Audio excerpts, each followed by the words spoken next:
All right, YouTube, what's going on? Today, going to be reviewing a book a lot of you have heard of. I'm sure a lot of you clicked on the video have read.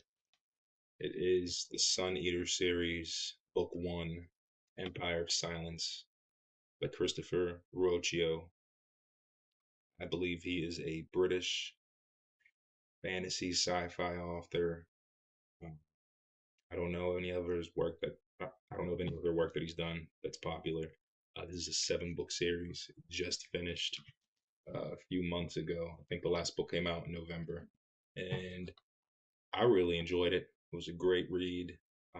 Follows the adventures of Hadrian Marlowe, a Palatine of the Sollan Empire, who grows up and, spoiler alert, who grows up kind of in a spoon-fed, extremely cushy life on the planet of Delos, where his family's ruled for 30 something generations, and these people, these palatines, are the highest class of nobles with genetic enhancements that allow them to live for hundreds of years. So his family's ruled this planet for thousands of years, and they've made a fortune off of mining uranium and selling it to other families and powerful entities throughout the cosmic empire. And it's a journey. So he obviously, uh, growing up in this extremely cushy lifestyle, and being the main character, there has to be something special about him. So he revolts against everything that he is, his noble class, most importantly his father, uh, kind of escaping his life and future in the chantry, the religious order that kind of governs the thought and spirituality of the galactic society that he lives in, and he doesn't want to be a part of it. So he orchestrates a situation with his mother to get put some an escape from this life, by way of his powerful mother, who's kind of estranged from his father, but they're still married because it's the future and it's space. You can be married and live on different planets and different solar systems. That's just how it is. It'd be like that sometimes. And he ends up, something goes wrong, and he ends up on a planet far at the edge of the galaxy. I forget the name of the planet.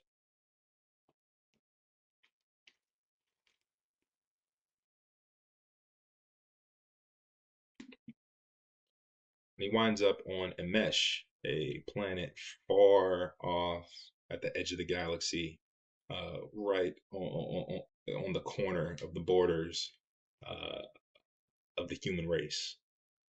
And he kind of is at the bottom of society. He's with the gutter rats. He's with the robbers, the killers, the thieves, the rapists, the murderers. He's hanging with them all, and he's learning everything he can. He's learning how to survive. He's trying to stay true to himself. He's trying to not become.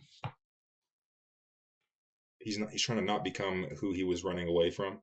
He's trying to not become his father. He's trying to not become his brother, and yet he's faced in all these dark situations where he has to kind of go against his own morality, and he ends up in the fighting pits in the Colosseum, and then he ends up back in the hands of the life he tried to escape.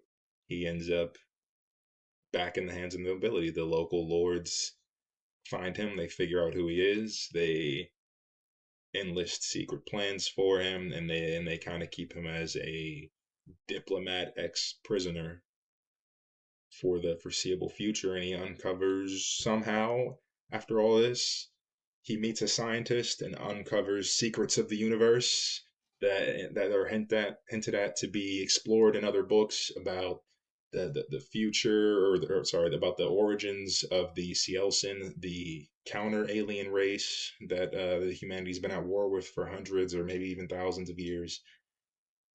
And it kind of goes completely against the religious authority of the Chantry and what they believe, and that humanity are the first to explore the stars. What they uncover would completely spit in the face of that and rewrite the history books to claim that the creators, the others, the quiet, the ones that the Cielson worship, are the actual first to explore the galaxy and to explore the stars.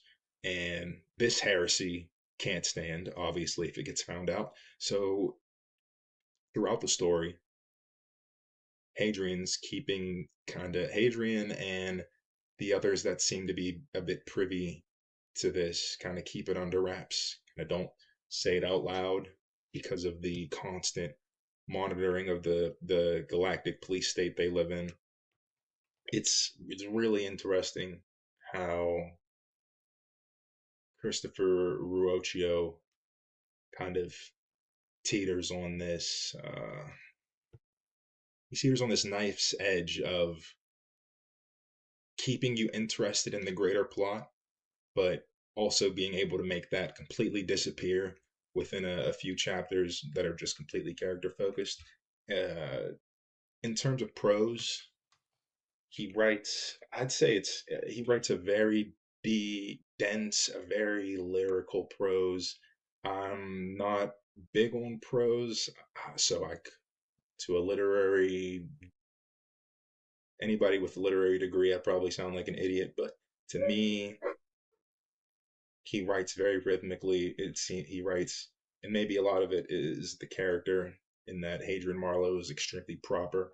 He uses a lot of big words, long sentences, lots of pauses for dramatic. He even states it himself and describes himself as melodramatic constantly throughout the story, and I agree. He's an extremely melodramatic character, which is great, which is fun. That's my dog. Uh, but yeah. Um, what else? What else?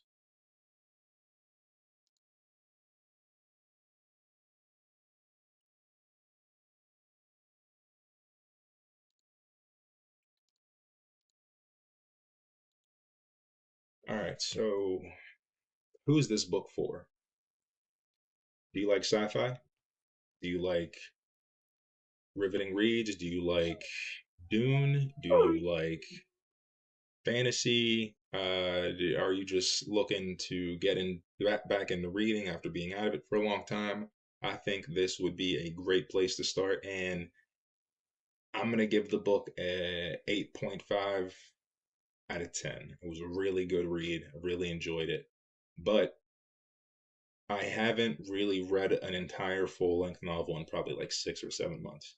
So I've been away from reading for a while, and reading something this quality after not reading for a while, I don't want to. I don't want to overreact and give it too high a score because it might be a 9 for me. It really might be, but it's a really good book, and I'm excited to read the second one. I've already purchased the second one, and I've already purchased 2 copies: the soft cover, which I used to read, and I added the hardcover,